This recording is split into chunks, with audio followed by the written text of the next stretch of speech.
लगातार हम बड़ी जानकारी आपके साथ साझा कर रहे हैं। इसके साथ ही सेना की ओर से की गई पूरी प्रेस कॉन्फ्रेंस जो कि ऑपरेशन सिंदूर को लेकर थी, उसके साथ ही तमाम जानकारी जो उससे जुड़ी है हम आपके साथ साझा कर रहे हैं। ये बड़ी जानकारी हम आपको बता रहे हैं। एक बार फिर सेना की ओर से प्रेस कॉन्फ्रेंस में की गई तमाम बड़ी बातों से हम आपको रूबरू करा देते हैं। बता दें कि एयर मार्शल भारती ने इस दौरान बताया, पाकिस्तानी डीजीएमओ ने कॉल कर युद्ध विराम की बात कही।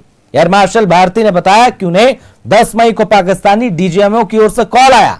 पाकिस्तान की डीजीएमओ से दोपहर लगभग 3.5 मिनट बात हुई, जिसमें तय हुआ कि 7 बजे के बाद कोई हमला नहीं होगा, लेकिन कुछ ही घंटों बाद पाकिस्तान ने सीजफायर का उल्लंघन कर दिया।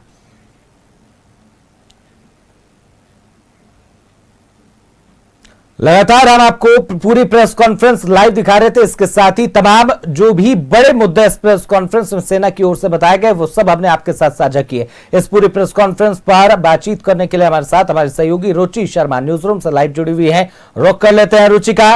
रुचि, सेना ने प्रेस कॉन्फ्रेंस करके इस बात को साफ कर दिया है, साथ ही खुले शब्दों में कहा है कि ये ऑपरेशन सिंदूर पूरी तरह से आतंकवाद के साजिशकर्ताओं, आतंकवाद की जड़ों पर निशाना था। इसके साथ ही जानकारी ये भी सामने आई कि 100 से ज्यादा आतंकी मारे गए और वहीं 3 बड़े आतंकवाद के चेहरे थे, उनका भी सेना के द्वारा खात्मा कर दिया गया है। लेकिन रुचि, सबसे अहम बात यहां पर यह है कि आखिरकार जब सीजफायर की बात सामने आई, सीजफायर की खबर आई, लोगों ने राहत की सांस ली। उसके बाद भी पाकिस्तान ने उल्लंघन कर दिया है और अब भारत की तरफ से सेना को खुली छूट है।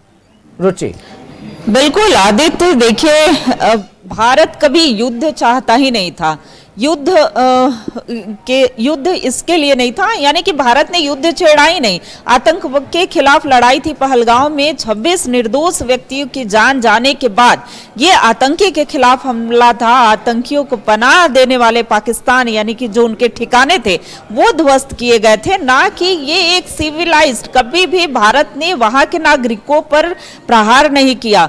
तो देखिए, लेकिन दूसरी तरफ अगर देखा जाए तो पाकिस्तान के तरफ से जो भी मिसाइलें दागी गई वो सिविलाइज्ड एरिया में, यानी कि जहां पर आम जन रहा करते थे, नागरिकों का ठिकाना हुआ करता था, वहां पर दागे गए। हालांकि भारतीय सेना, यानी कि डिफेंस सिस्टम भारत का जो था वो इतना मजबूत था, चाहे वो जल सेना की बात की जाए, थल सेना की बात की जाए या फिर वायु सेना की बात की जाए, एयर डिफेंस सिस्टम भी काफी मजबूत दिखा। तभी जाकर के जितनी भी मिसाइलें उधर से दागी गई थी उन सभी को नेस्तो नाबूद करने में भारत जो है वो सफल रहा, भारतीय सेना सफल रही। और देखिए, इसके बाद भी जब सीज फायर की बातें हुई, यानी कि पाकिस्तान जो है अमेरिका से बात करता है, अमेरिका से बातें नहीं बनती है। हर डीजीएमओ, हालांकि फिर ट्रंप जो है दोनों के बीच समझौता भी की बात कहते हैं।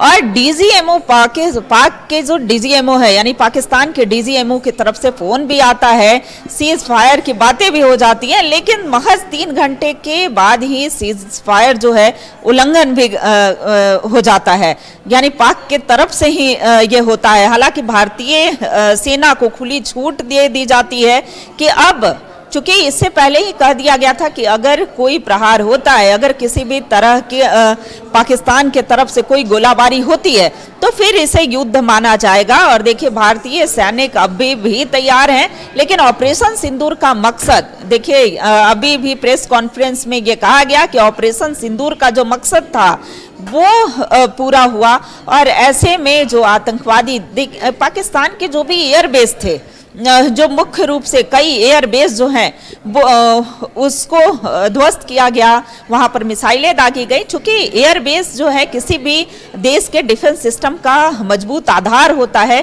और ऐसे में मजबूत आधार पर प्रहार करने का भारत ने प्रयास किया। चूंकि देखिए, पाकिस्तान से भारत ने प्रहार किया है, पाकिस्तान के ऊपर जोरदार प्रहार किया जा रहा है और पाकिस्तान के ऊपर नहीं, ये सेना के द्वारा ये आतंकवाद की जड़ों पर हमला था और लगातार भारत सिर्फ जवाबी कार्रवाई कर रहा था। फिलहाल रुचि, बहुत बहुत धन्यवाद, तमाम अपडेट आपने हमारे साथ साझा किए।